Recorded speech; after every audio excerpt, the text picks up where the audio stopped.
둥지는 너무 낮았었다. 이런 시를 쓴 사람이 있어요. 노베치라고 하는 일본 사람인데 이 시인이 아동 문학가라고 합니다. 그런데 자기 집 뒤뜰에 나무가 한 그루가 있는데 그 나무에 한날은 새가 둥지를 짓기를 시작하더랍니다. 그런데 무슨 생각이 드냐 하면은 둥지가 너무 낮다. 그런 생각이 드는 거예요. 왜냐하면 그 뒷마당에 가끔 들고양이가 다니는데 고양이의 손이 미치는 그런 곳에 둥지를 짓는 게 아닌가 하는 그런 생각이 들더랍니다. 새한테 이야기를 좀 해주고 싶은데 이야기할 수도 없고 또 둥지를 옮겨줄 수도 없고 지켜볼 수밖에 없었답니다. 그런데 거기 둥지를 다 짓더니 알을 낳더니 새끼를 낳더니 이제 모이를 물어다가 그 새끼를 먹이더랍니다. 그 모습을 지켜보면서 참 재미도 있고 또 행복하기도 하고 그랬는데 그만 어느 날 그 예상했던 일이 벌어진 것입니다. 들고양이가 그만 둥지를 습격해서 그 새끼들을 잡아먹고 말았어요. 그랬는데 그 새가 모이를 물고 와도 이 모이를 줄 새끼가 없습니다. 그러니까 나무 가지에 앉아가지고 하염없이 울더랍니다. 그 모습을 보면서 너의 둥지는 너무 낮았었다. 이런 시를 썼대요. 그래서 그 시가 상당히 유명해져가지고 일본에서 인기 있는 문학가가 되었다고 합니다. 그런데 여러분, 우리의 둥지는 어디에 있는가 하는 것이죠. 우리의 둥지는 어디 있는가. 우리가 즐겨 부르는 찬송에 저 높은 곳을 향하여 날마다 나아갑니다. 내 뜻과 정성 모두어 날마다 기도합니다. 내 주여 내 맘 붙드사 그곳에 있게 하소서. 그곳은 빛과 사랑이 언제나 넘쳐옵니다. 그 빛과 사랑이 넘치는 그곳을 향해서, 저 높은 곳을 향해서 내 마음을 두고 살아갈 수 있게 해달라고 하는 그런 찬송가의 가사처럼 여러분, 저와 여러분의 삶의 둥지가 너무 낮은 곳에 있으면 안 되겠다. 우리의 인생의 목적, 우리의 나아가야 할 우리 인생의 목표 지점이 너무 낮은 것은 아닌가. 그런 생각이 듭니다. 오늘 제가 설교 제목을 인생의 목적 이렇게 잡았는데 설교 제목을 너무 거창하게 잡고 보니까 설교 준비가 안 돼요. 애를 먹었습니다. 여러분, 그 이집트에 가면은 세계적인 유적이 있습니다. 피라밋이 있죠. 그 피라밋 앞에는 스핑크스가 있습니다. 스핑크스는 그 얼굴은 사람의 모양이지만 그 몸은 사자의 모양인데요. 그 스핑크스의 전설에 의하면 이 스핑크스는 지나가는 사람에게 수수께끼를 던지고 그 수수께끼를 맞히면 살려두지만 수수께끼를 못 맞히면은 다 죽였다는 것이죠. 수수께끼 내용이 뭔지 아시죠? 아침에는 4발로 걷다가 점심에는 2발로 걷다가 저녁이 되면 3발로 걷는 게 뭐냐? 뭡니까? 사람이죠. 그런데 또 하나 우리가 주의해서 봐야 될 건 뭐냐면 어린 아이가 처음에는 4발로 기다가 커서는 2발로 걷다가 이제 늙어서는 지팡이를 잡고 3발로 걷는다는 거 아니에요? 그런데 그게 하루 안에 이루어진다는 겁니다. 아침에는 4발, 점심에는 2발, 저녁에는 3발. 그러니까 사람인데 그 사람의 일생이 하루와 같이 빨리 지난다는 것이죠. 그러니까 정말 그것을 사람의 일생이 하루와 같이 그렇게 빨리 지나가 버리는 것이라는 것을 아는 사람은 살려둘 가치가 있지만은 그것을 모르는 사람, 그 모르는 사람은 신통치 못하니 죽여버렸다는 그런 말인 줄 압니다. 여러분, 우리의 인생이 하루와 같이 그렇게 덧없이 흘러가는 인생이라는 것을 우리가 인생을 다 살아보면 물론 알겠습니다만은 젊어서 깨닫고 우리의 인생을 더 가치 있게 아름답게 살아가는 하나님의 자녀들이 되어야 될 줄로 믿습니다. 오늘 우리가 봉독한 말씀은 빌립보서 말씀입니다. 이 사도 바울의 인생의 목적이랄까요? 나의 간절한 기대와 소망을 따라 아무 일에든지 부끄러워하지 아니하고 지금도 전과 같이 온전히 담대하여 살든지 죽든지 내 몸에서 그리스도가 존귀하게 되게 하려 하나니, 그랬습니다. 이게 이제 사도 바울이 자기의 삶의 모습을 이야기한 것으로 그렇게 우리가 볼 수가 있어요. 이 빌립보는 마게도냐의 첫 성이고 로마의 식민지라고 사도행전에 기록이 되어 있는데, 바울이 2차 전도 여행 때 바울은 아시아 지방으로 가서 복음을 전하고 싶었지만 성령께서 강권적으로 마게도냐로 바울의 발걸음을 인도하시고 그 마게도냐의 첫 성이 빌립보였습니다.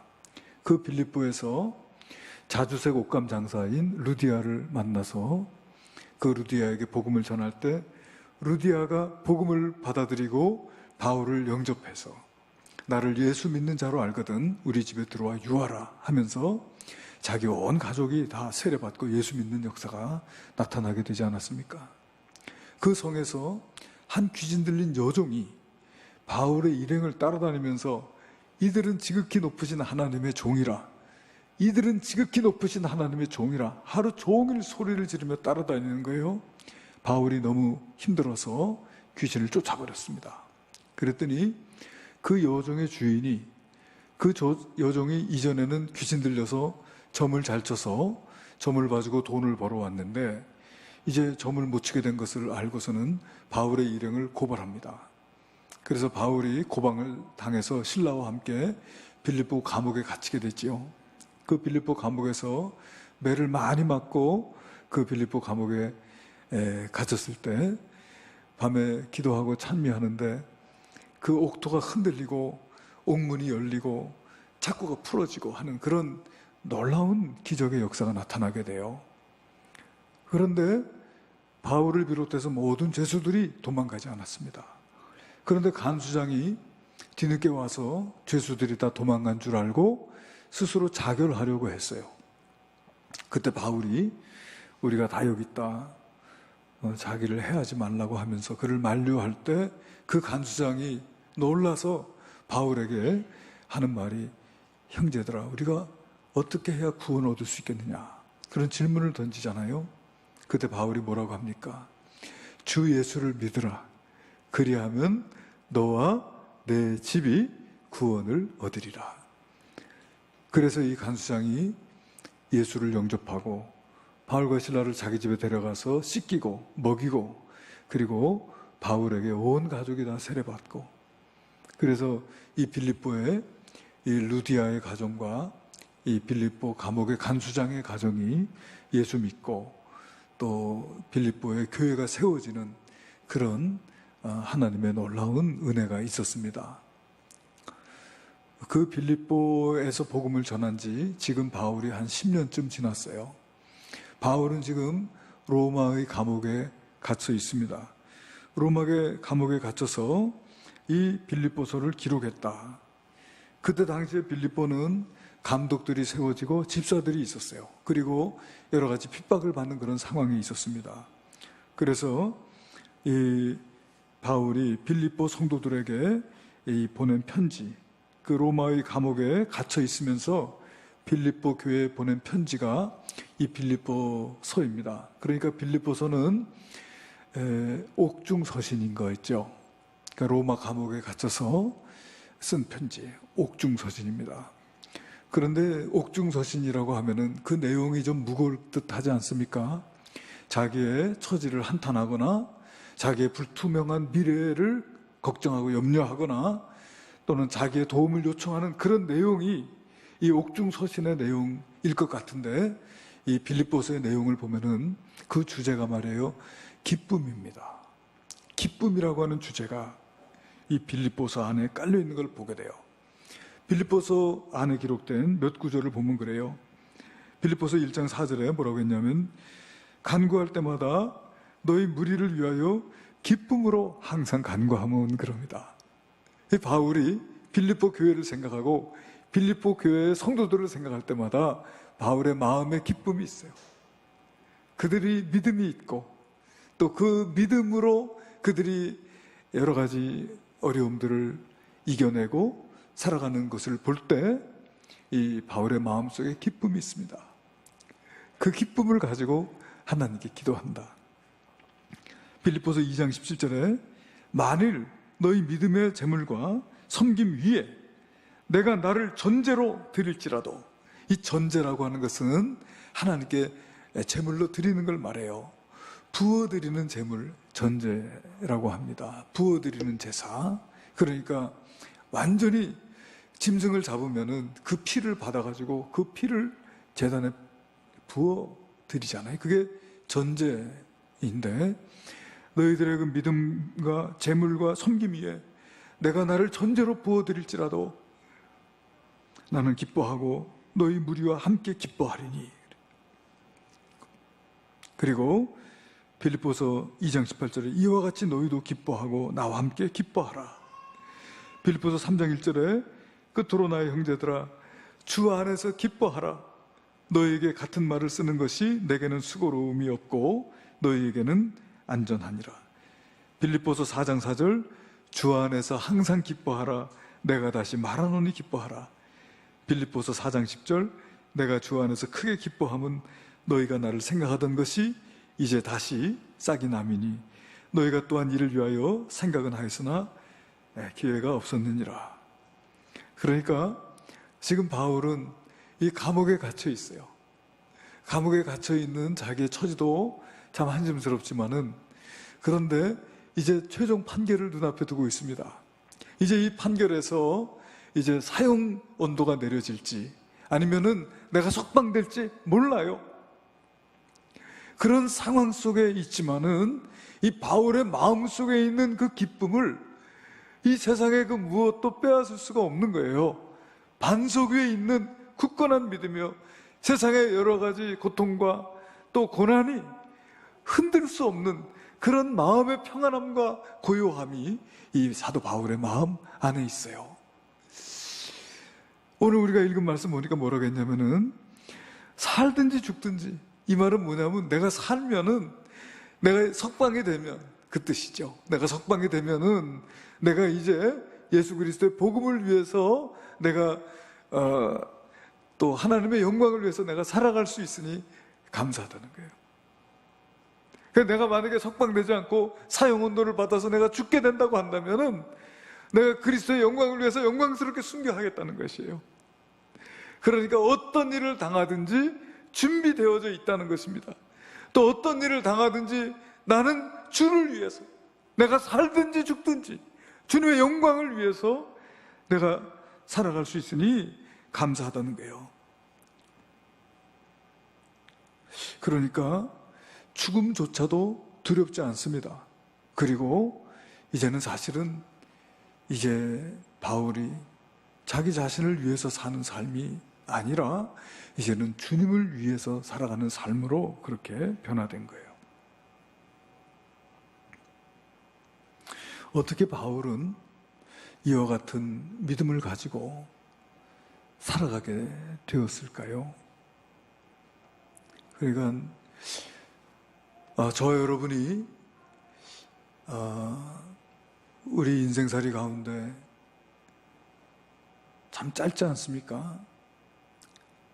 한나절 같은 인생을 살아가면서 우리의 인생을 어떻게 살아가야 할 것인가, 우리가 깊이 생각할 수 있는 시간이 될 수 있게 되기를 바랍니다.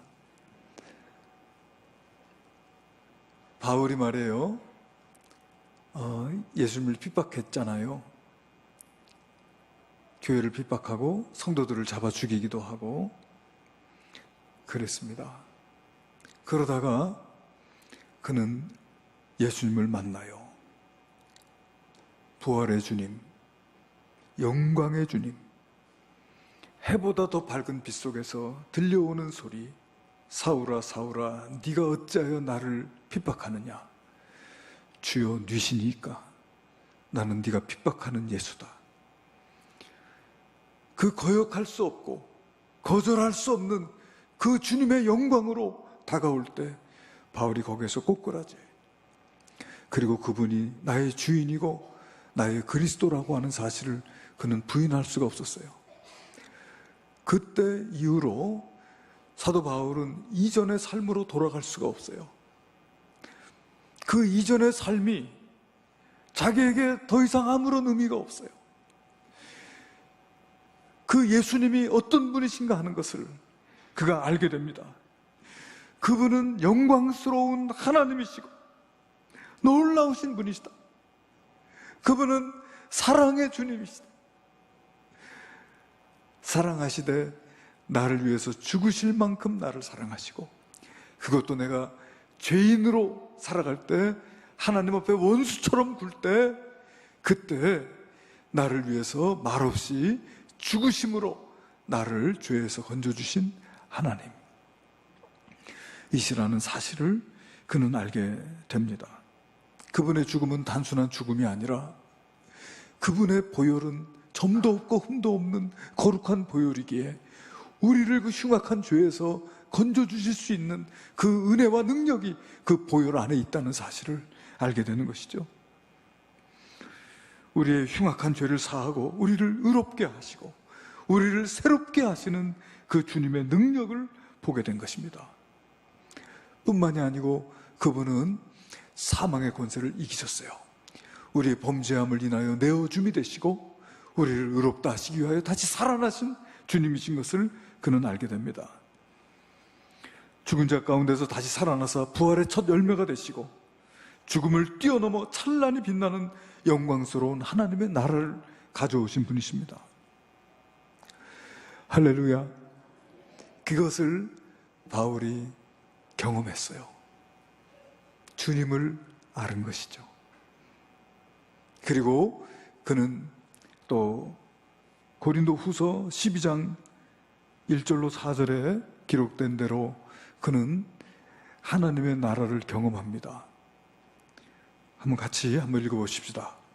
무익하나마 내가 부득불 자랑하노니 주의 환상과 계시를 말하리라. 내가 그리스도 안에 있는 한 사람을 아노니 그는 14년 전에 셋째 하늘에 이끌려 간 자라. 그가 몸 안에 있었는지 몸 밖에 있었는지 나는 모르거니와 하나님은 아시느니라.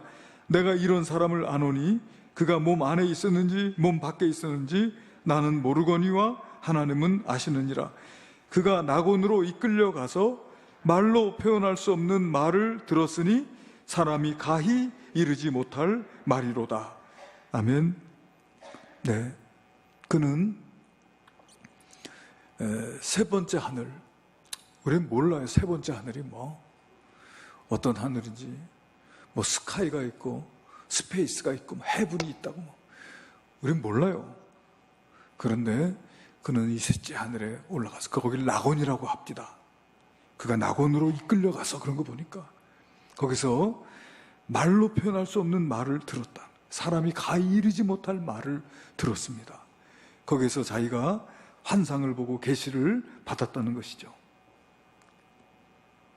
그렇게 해서 그는 하나님 나라를 경험한 자가 되었습니다.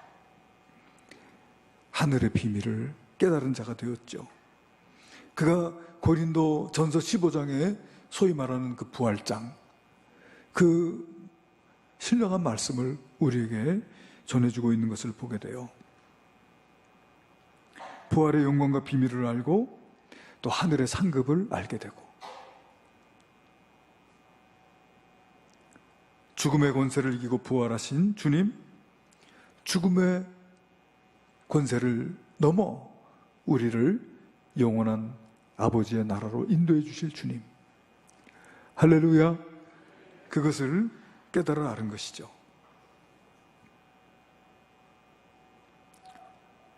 그래서 이제 사도 바울은요, 주님을 사랑하게 되었어요. 할렐루야. 주님을 사랑합니다.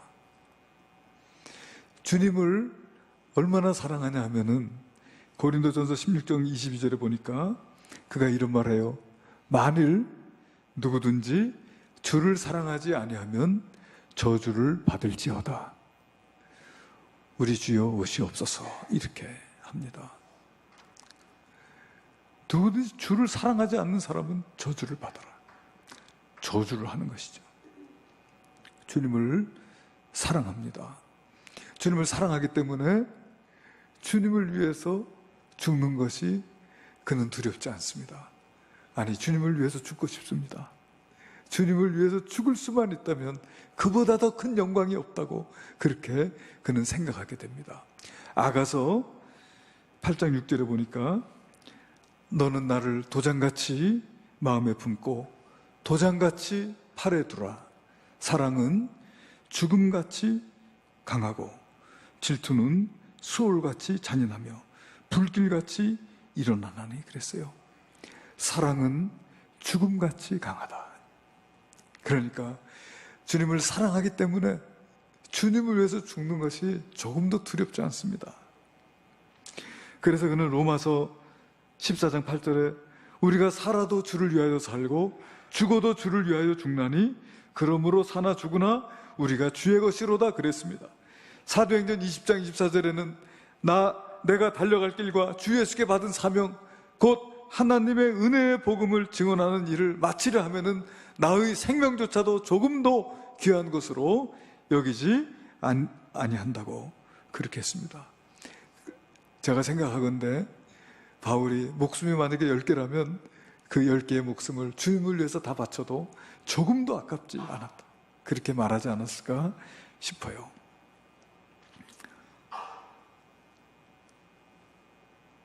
그리고 우리가 읽은 이 빌립보서를 계속 읽어가다 보면은 23절 이하에 이 바울의 그 소망이 기록이 돼 있어요. 바울은 빨리 죽고 싶었어요. 사실은. 왜냐면은 죽어서 주님과 함께 있고 싶은 소망이 그에게 더 컸기 때문인 거예요. 여러분 23절 말씀 읽어보래요. 내가 그 둘 사이에 끼었으니 차라리 세상을 떠난다는 것은 죽음을 의미하는 거거든요. 세상을 떠나서 그리스도와 함께 있는 것이 훨씬 더 좋은 일이라 그렇게 하고 싶으나 내가 육신으로 있는 것이 너희를 위하여 더 유익하리라. 내가 살 것과 너희 믿음의 진보와 기쁨을 위하여 너희 무리와 함께 거할 이것을 확실히 아노니 그랬어요. 그러니까 빌립보 성도들의 믿음의 성장과 진보를 위해서 내가 살아있는 게 더 좋다 그런 말이죠. 내가 이 몸을 떠나서 세상을 떠나서 주님과 함께 있고 싶은 소망이 내게는 더 크다고 그렇게 말을 하고 있어요. 그러면서 바울이 디모데후서 4장에 보면은 내가 달려갈 길과 또 선한 싸움을 싸우고 믿음을 지켰으니 이제 후로는 의의 면류관이 예비되었으므로 그날의 의로운 재판장이 내게 주실 것인데 내게만 아니라 주의 나타나심을 사모하는 모든 자에게 줄 것이다. 그렇게 바울이 말하고 있어요. 이제는 그러니까 삶의 의미가 이전과는 달라졌어요. 이전처럼은 살 수 없어요.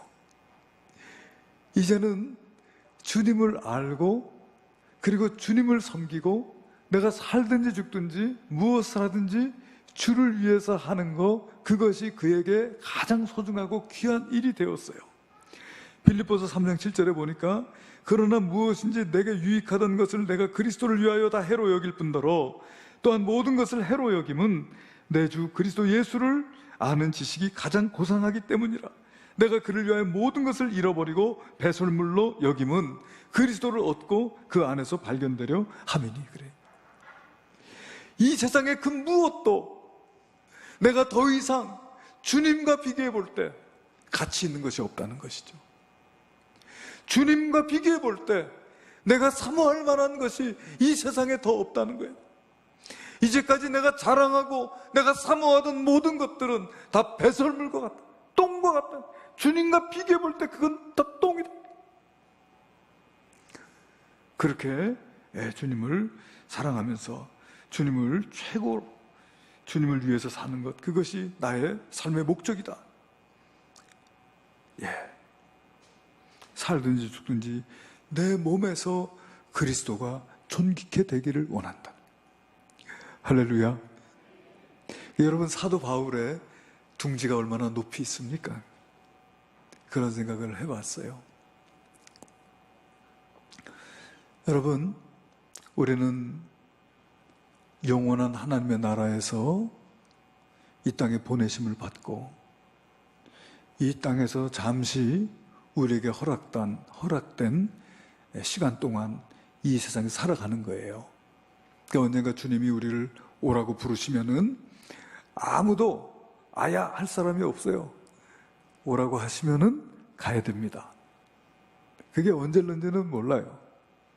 그러니까 중요한 건 뭐냐면은 우리가 하나님께서 우리를 이 땅에 보내셔서 우리가 이 땅에서 사는 이 세상에서의 삶이 중요한 거예요. 왜냐하면 이 세상에서 어떠한 삶을 살았느냐에 따라서 우리가 앞으로 살게 될 영원한 하나님의 나라에서의 삶의 질이 결정된다는 거예요. 그 성경은 우리에게 그것을 말씀하고 있어요. 요한복음 5장 29절에 보니까 선한 일을 행한 자는 생명의 부활로, 악한 일을 행한 자는 심판의 부활로 나오리라 그랬습니다. 그러니까 이 세상에 살았던 우리들의 삶이 악한 삶이냐 선한 삶이냐에 따라서 그 결과가 생명의 부활이냐 또는 멸망의 부활이냐 심판의 부활이냐 이렇게 갈라지는 거예요.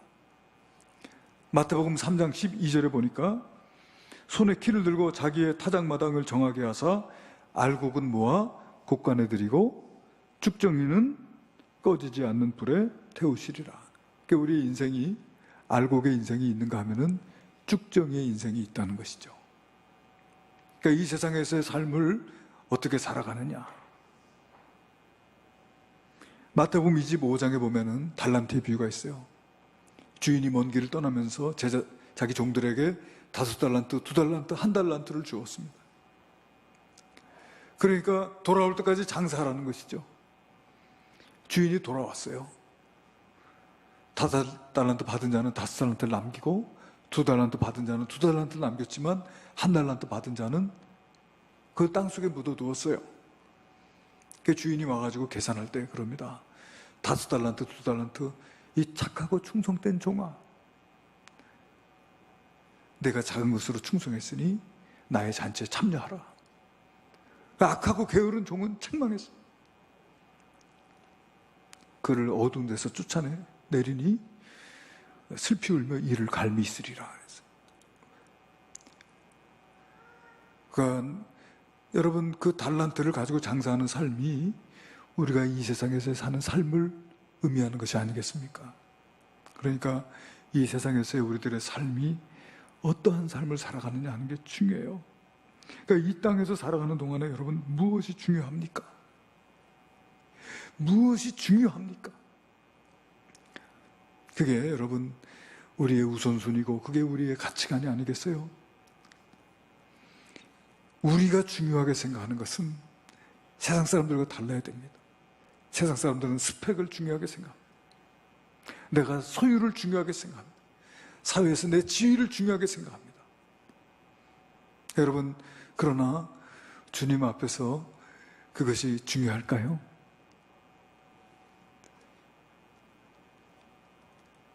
주님은 그런 것보다도요, 나를 보십니다. 우리가 이제 어떤 스펙이 나라고 착각할 때가 있어요. 어떤 내가 주어져 있는 내 환경이 나라고 생각할 때가 있어요. 내가 소유하고 있는 것들이 나라고 생각할 때가 있어요. 천만의 말씀입니다. 내가 그것을 영원히 가지고 있을 수 없다면 그건 내 것이냐? 나가 아니에요. 그저 착각인 것입니다. 주님은 나를 내가 벗은 모습으로 주님 앞에 서게 될 것입니다. 그러니까 참 나의 모습으로 주님 앞에 서게 될 것이죠. 그래서 여러분, 이 땅에서 무엇이 중요한가? 우리가 잘 생각해 봐야 돼요. 우리가 스펙을 쌓기 위해서 많은 시간을 씁니다. 얼마나 애쓰고 수고합니까? 아름다움을 가꾸기 위해서 얼마나 많은 물질과 시간을 씁니까? 살 빼려고, 다이어트 하려고, 영어 잘하려고. 그런데 그보다 더 중요한 게 뭐냐면, 우리가 이 세상에서 살아갈 동안 우리의